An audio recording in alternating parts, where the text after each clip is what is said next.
workshop's in a pretty disgraceful state, so I'm just tidying up, and in tidying up I'm trying to get rid of some bits and pieces that are no use anymore, and sorted out a whole lot of parts and stuff that I can put into a sale. And I came across this, which is a Bosch pad sander, 240 volt. I think it lasted about 2 weeks. It may have been less. It was a remarkably short period of time, and it was a great disappointment. And something failed down in the bottom of it. Can't remember what it was now, such a long time ago.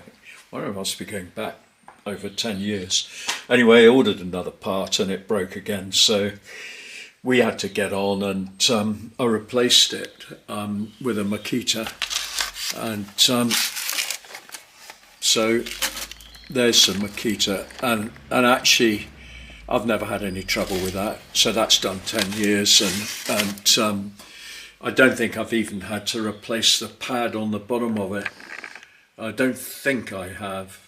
Can't remember now. That's an orbital sander, and I have had to replace this part twice.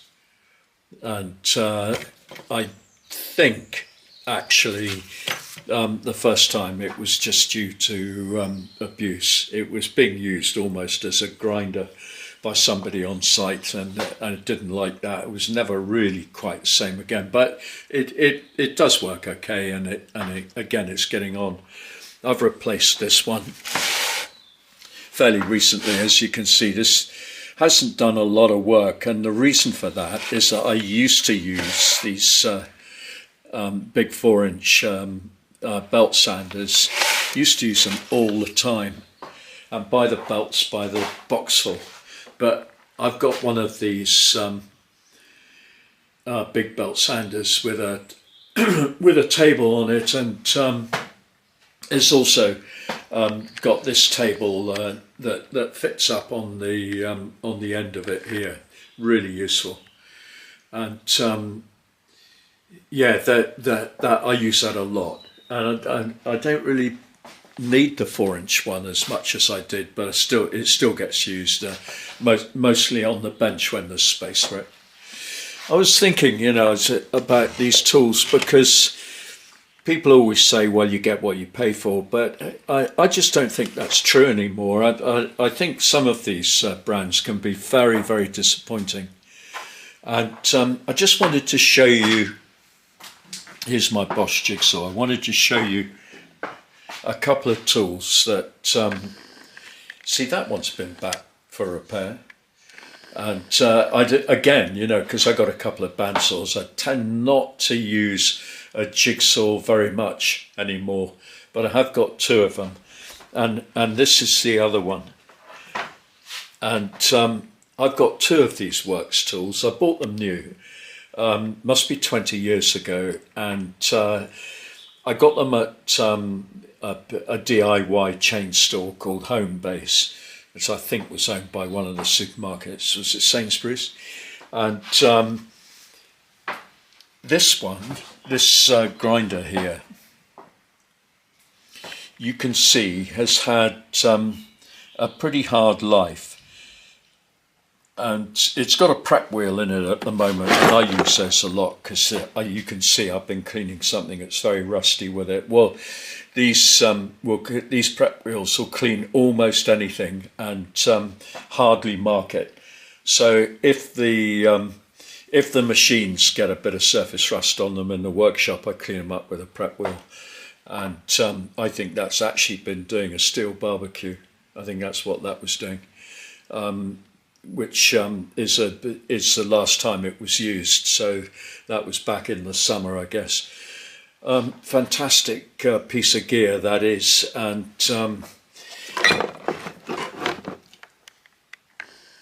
it has done an immense amount of work. I tell you, we had to restore a big house, a cottage, a big cottage. Still pretty big place, 4 bedrooms, 2 stories, and listed. So it had been rendered in the incorrect. It's a stone building, and it had been rendered incorrectly in cement. So what we had to do was use a variety of chipping hammers. I mean, I know I burned 3 of them out. They weren't made by these people, and I think they were skill actually, but they were a nice tool. They were a nice looking tool, but they just used to, yeah. Well, in the end, we went through any amount of them. They weren't all skills. Some of them were different makes, but they all seem to have the same problem of coming adrift in the headstock. And this one then was used to clean the stone when the cement had come off it, and we filled a whole skip with the cement pieces and overfilled it, I think, a big skip, and it was a massive job actually, and we had to move scaffolding around all the time, and every stone that had been under the cement, which was on 3 sides of the building, had to be cleaned by hand, and I did it all with an angle grinder. I couldn't use the angle grinder for the 4th side of the building because that had been painted. And I think it was an oil-based paint. Anyway, you'll know you can't take that off with a cut brush. And in the end, we had to get it professionally cleaned. So that was a bit of a to-do. But the rest of it, this angle grinder here, cleaned it with wire knotted cut brushes.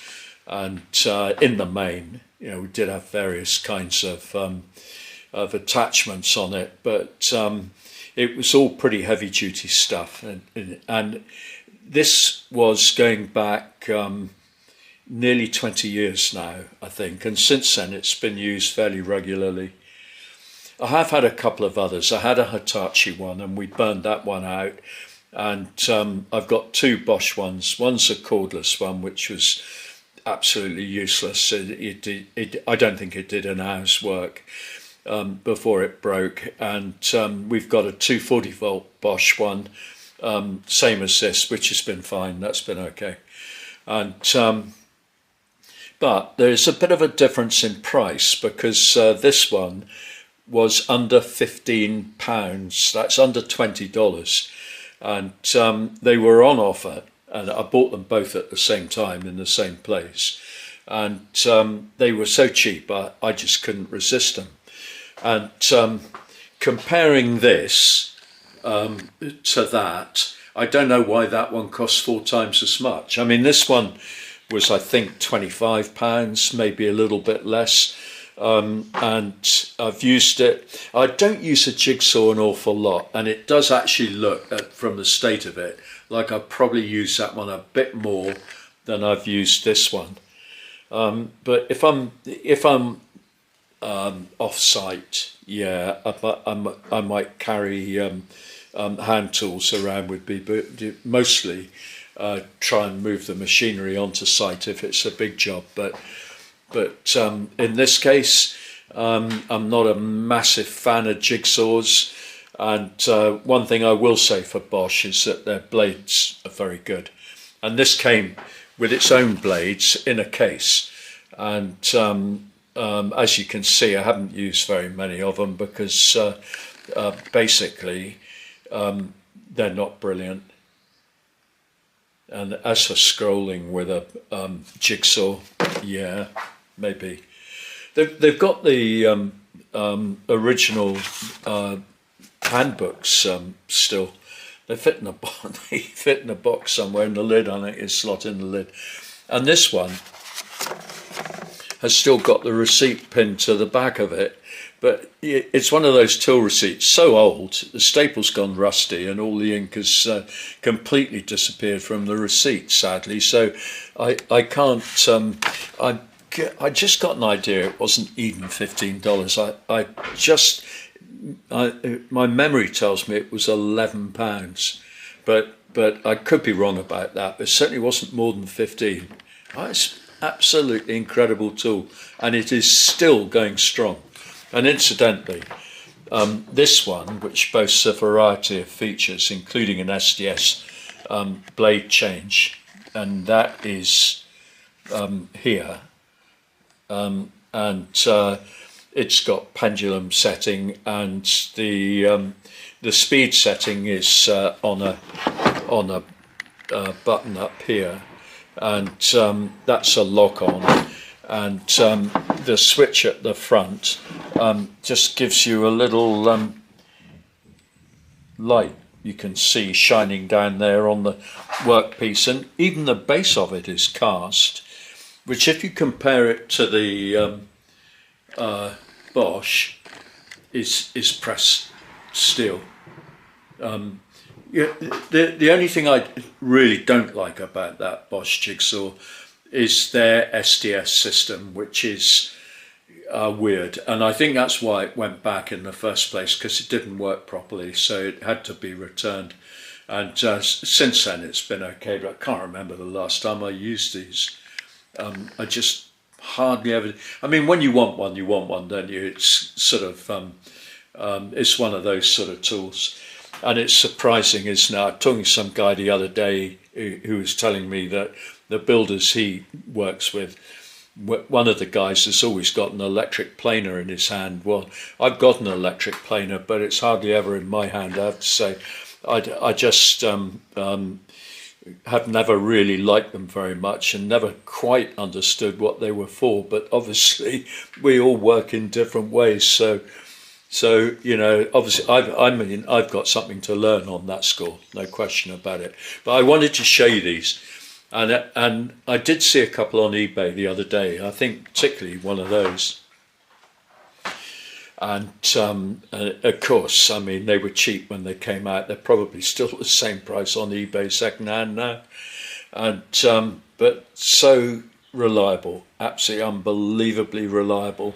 And if an £11 tool can get it, well, you know, can do it. I don't know why a £100 cordless Bosch one can't get it. I say another thing you can say about corded tools is, you're not trapped by the make, are you? Because you can plug it in the same plug that you use for all your other tools, whereas with cordless tools, you're stuck with the batteries, aren't you? The battery thing, you know. Shall I buy this make or that make? Well, I haven't got any batteries for it, and they're X amount more, and then you got to have several of them, and so on and so forth. But with 240-volt stuff, doesn't matter, does it? Anyway, I thought I'd just share that for you and with you. And as I'm tidying up, I'm going to keep these, and I'll keep that one. But I'm afraid the Bosch pad sander will have to go in the bin. It's just not worth keeping. It's taking up valuable space. And there we are, guys. That's that'll do for that one. Please like and subscribe. It helps the algorithm, whatever that is, and whatever it is, doesn't like us very much. But thanks for joining us, and hope to see you again.